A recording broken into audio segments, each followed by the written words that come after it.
Diante do cenário que nós encontramos hoje, o senhor tem medo de ser preso ou não, presidente? Eu não tenho preocupação nenhuma, zero.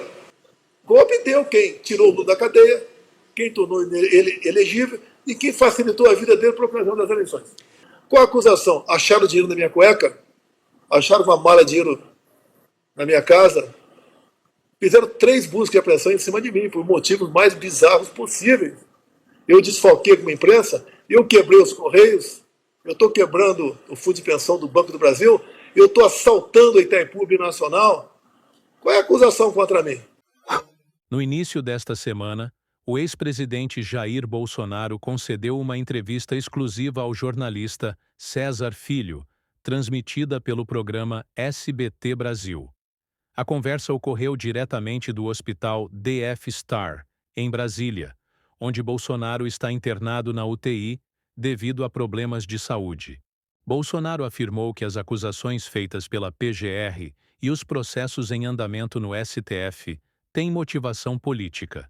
Ele negou envolvimento em qualquer tentativa de golpe de Estado e declarou que não teme ser preso, reiterando sua inocência.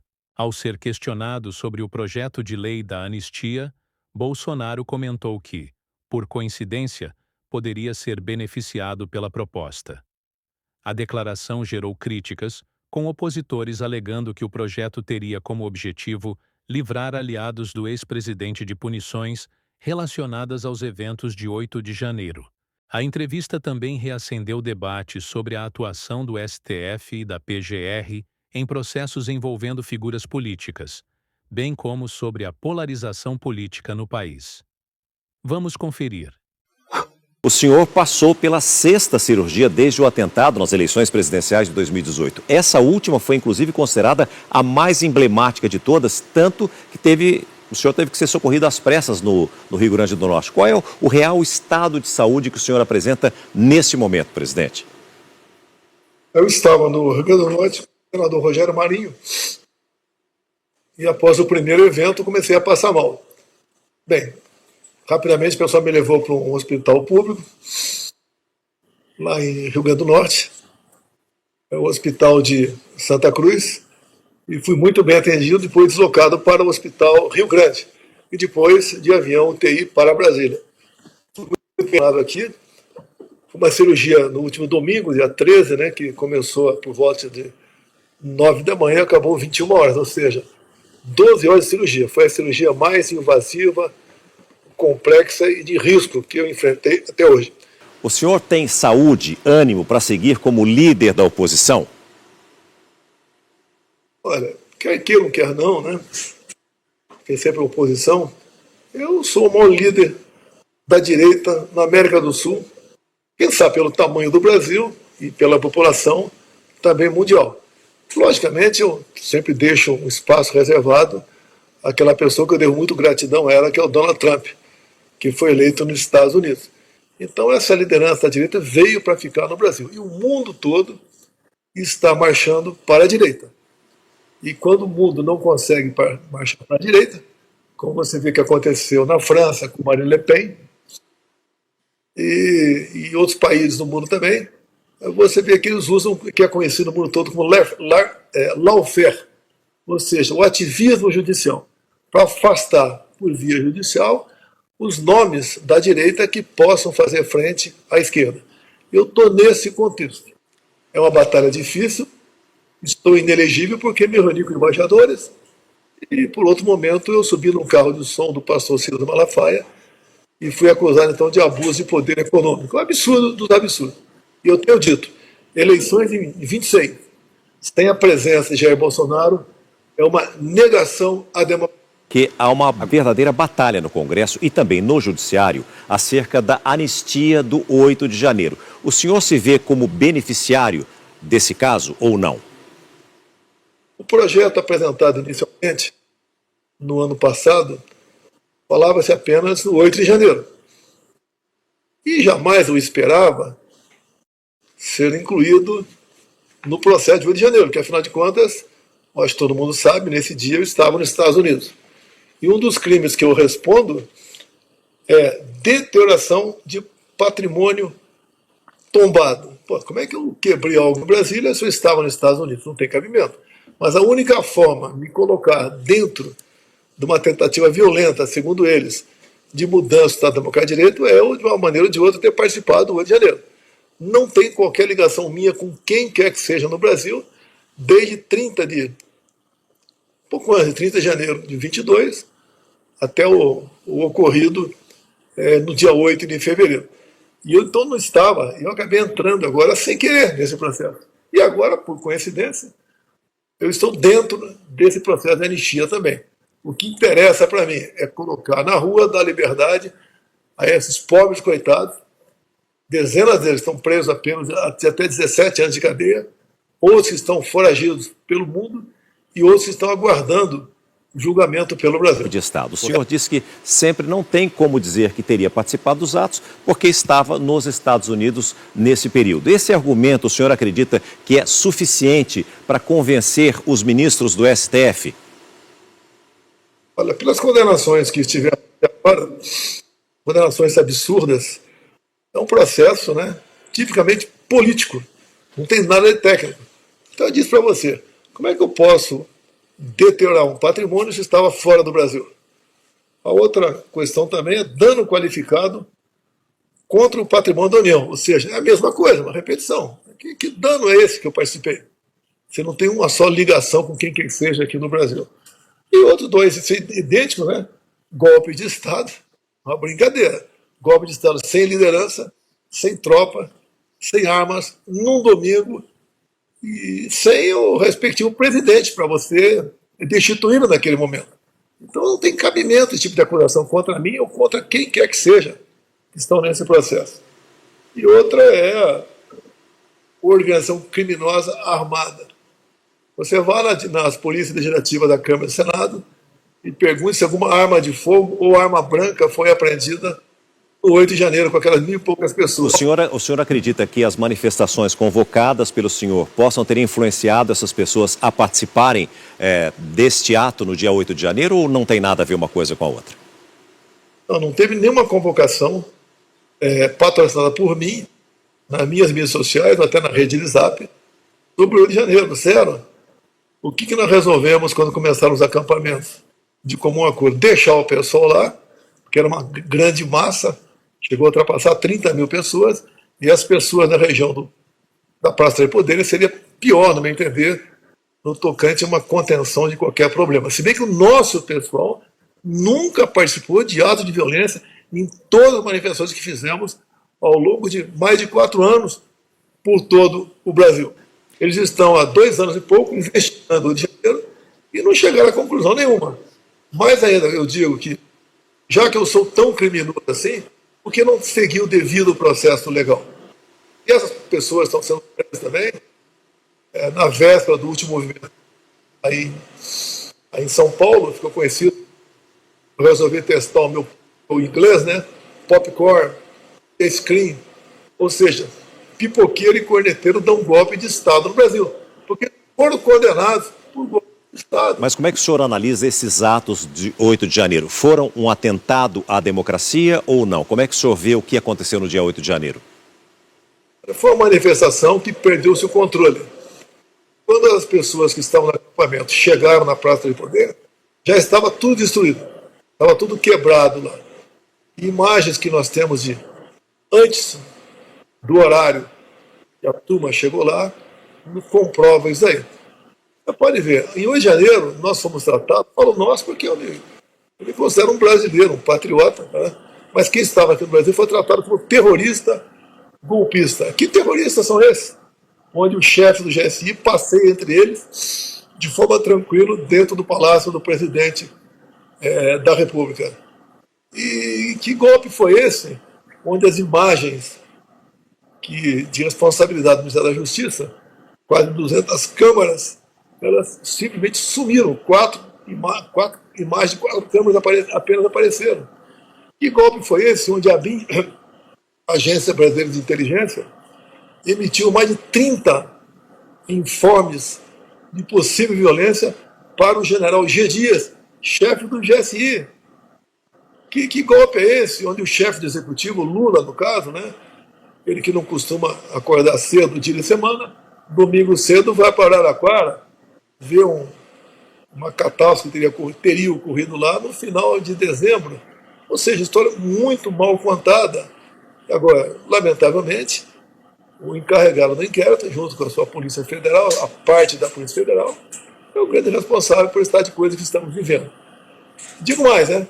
Se eu estivesse no Brasil, dia 8 de janeiro, estaria preso até hoje, sendo acusado de ter planejado esse que eles chamam de atentado à democracia. E mais ainda, quando eu deixei o Brasil, dia 30 de dezembro, eu fiz uma live falando para o pessoal, olha, o mundo não vai se acabar de 1 de janeiro, nós voltaremos, fiquem tranquilos, paz, tranquilidade, paciência, vamos em frente.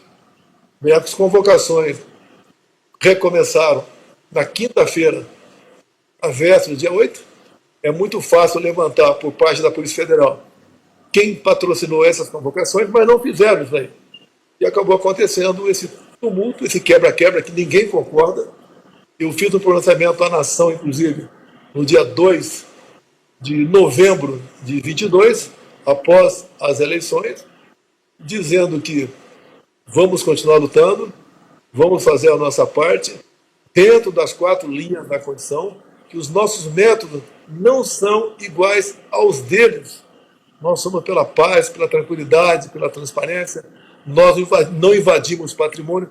Tudo isso está numa coletiva que é da imprensa no dia 2 de novembro de 22. Agora, os seus adversários dizem que o senhor teria participado da redação da minuta do que aconteceu durante 8 de janeiro, do chamado golpe. O que o senhor tem a dizer a respeito? O senhor participou dessa redação ou não? Olha só, chama de minuta de golpe, né? Minuta de golpe, segundo eles, está em cima de um dispositivo constitucional, estado de defesa. É bom você tocar nesse assunto, César, porque olha só, quando acabaram as eleições, nós aqui peticionamos o Tribunal Superior Eleitoral sobre algumas inconsistências que havíamos notado. E tínhamos outras petições a fazer. Bem, no dia seguinte, o presidente do TSE, Alexandre de Moraes, mandou o arquivo e nos deu uma multa de 22 milhões de reais. Eu duvido um só advogado dizer que o seu cliente ou ele foi multado por ter peticionado um juiz, seja que instância for pelo Brasil afora. O único multado foi o nosso partido. Então, quando recebemos isso, uma multa de 22 milhões de reais, porque teríamos duvidado da apuração das eleições, segundo o Alexandre de Moraes, nós não poderíamos recorrer dessa decisão dele. Se viesse a recorrer, essa multa poderia passar para 200 milhões, ou até mesmo ter o registro do partido cassado. Quando, então, reuni com algumas pessoas e começamos a conversar, outra forma de questionar aquilo que nós tínhamos a convicção de estarmos certos, dentro das 4 linhas da Constituição. E daí apareceu a história da minuta de golpe, né? Que foi encontrado esse papel na casa do ministro Anderson Torres, chamado Estado de Defesa. A defesa está prevista na Constituição. Quando encontraram esse documento, esse papel na casa do ministro Anderson Torres, da Justiça, esse mesmo papel já rodava há semana. E esse papel, aqui a tal da minuta de golpe, ele começa dizendo que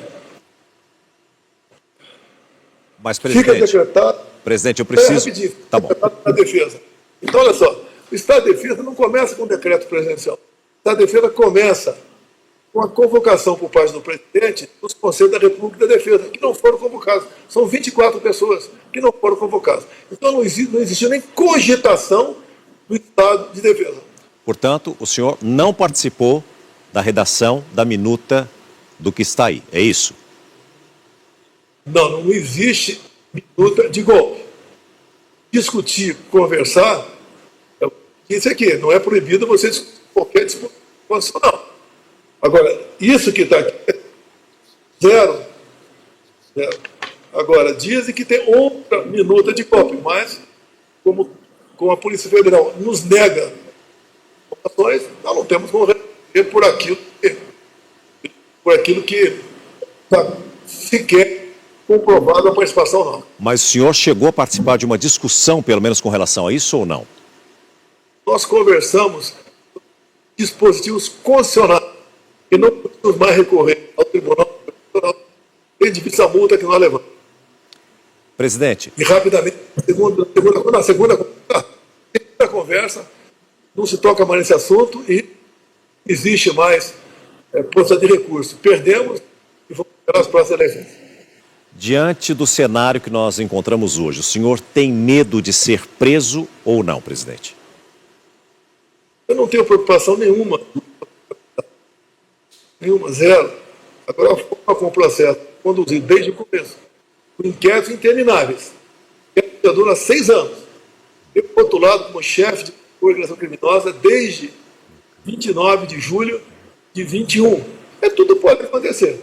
Eu não acredito em prisão nos próximos dias, até porque não tem motivo para tal. Se bem que no Brasil hoje, para você ser preso, não precisa ter motivo, não. Presidente, ele teve um probleminha na conexão, cortou um pouquinho. O senhor estava se referindo a quem, por favor?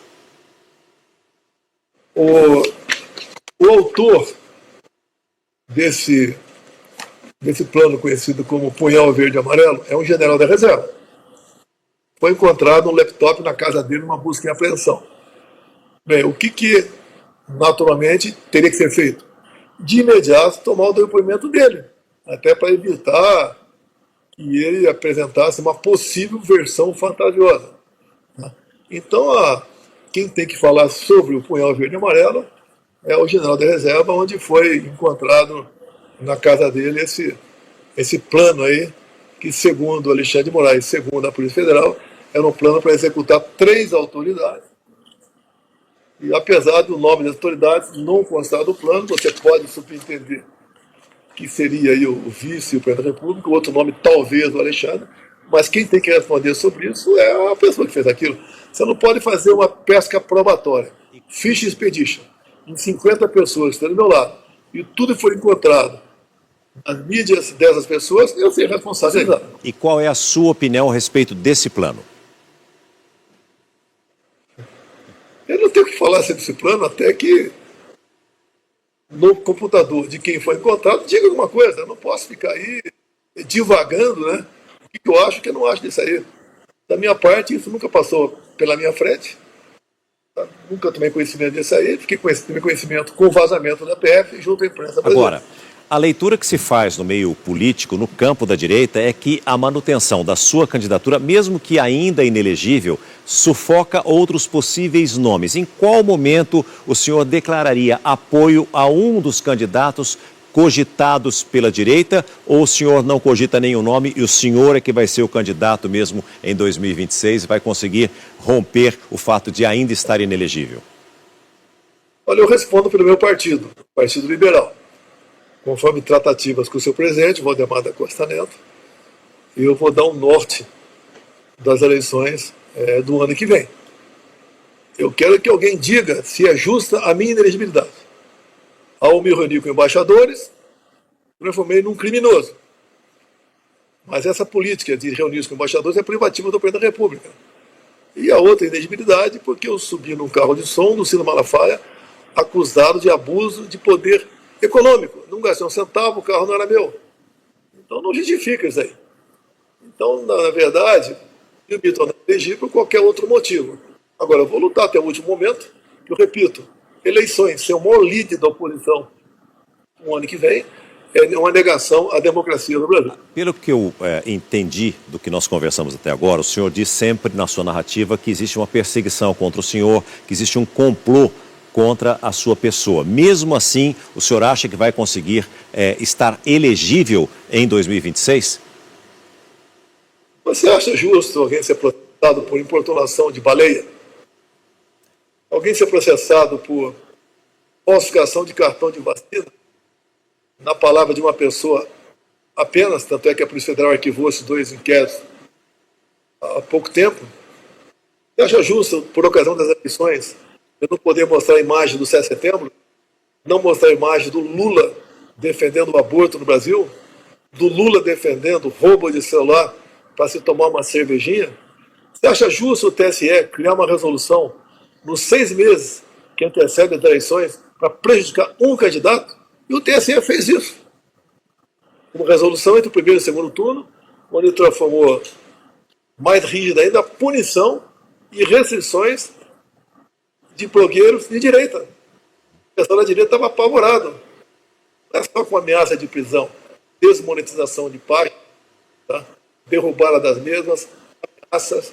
Você era perseguido no Brasil por botar um outdoor na tua casa, uma placa um pouco grande na tua fazenda, perseguido por isso. Eu não pude mostrar imagens do enterro da Rainha Elizabeth.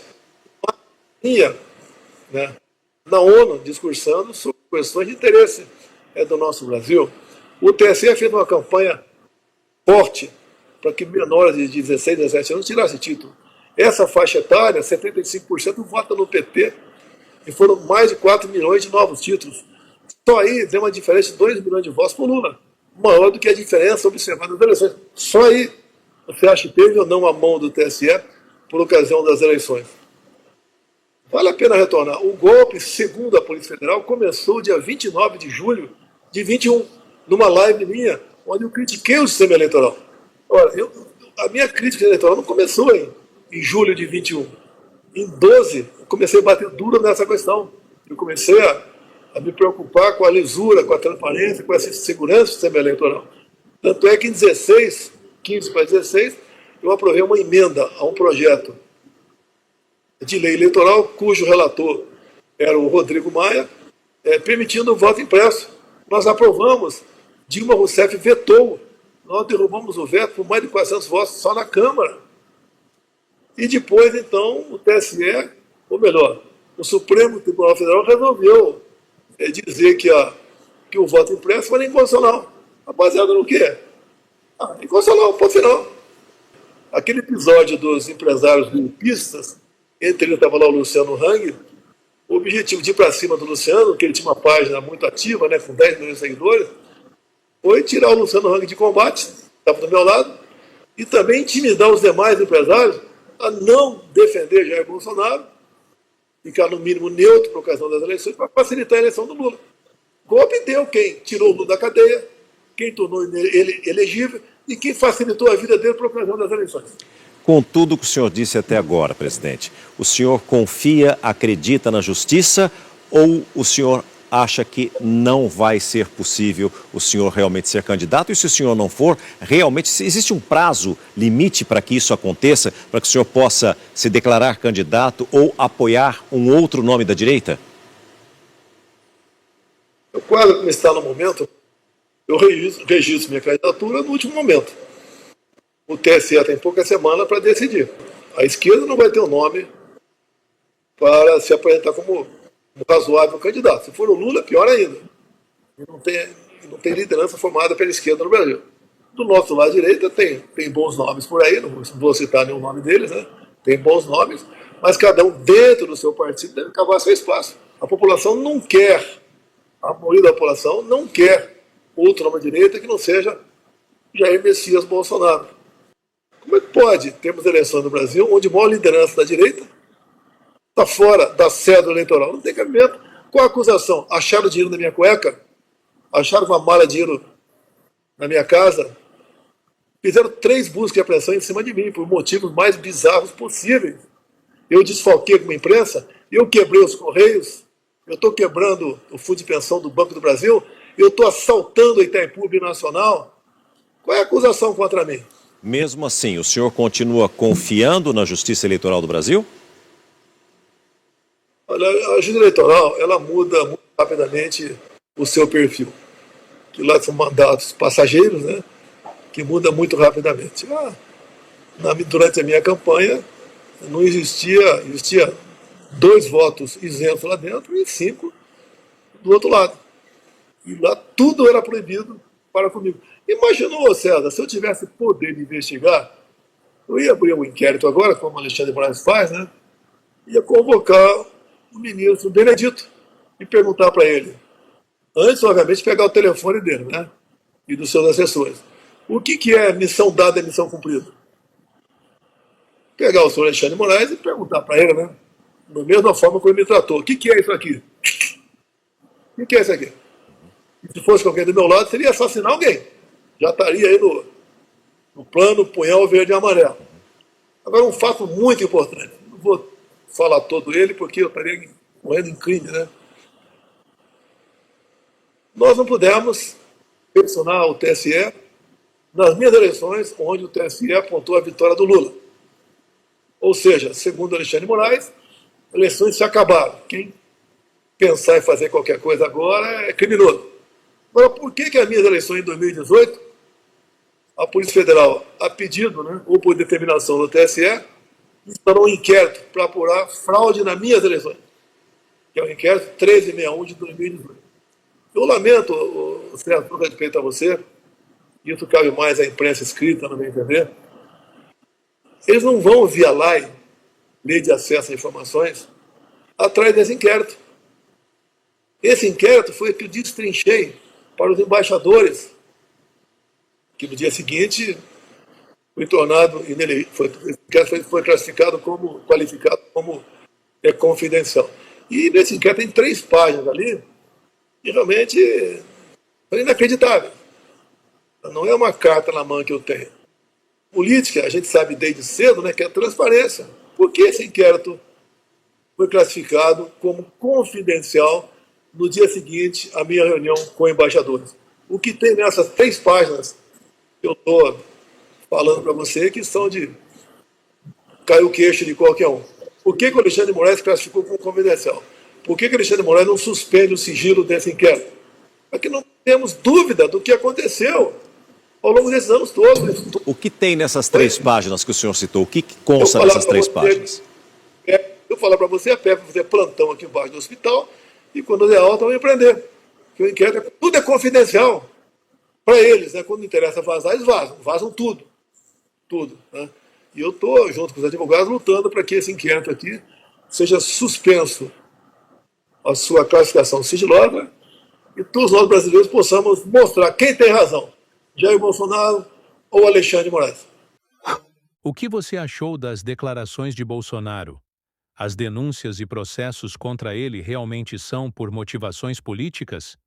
Ele deve ser mantido elegível e ser o candidato da direita nas próximas eleições? Deixe a sua opinião nos comentários, curta o vídeo e se inscreva no canal. Até a próxima!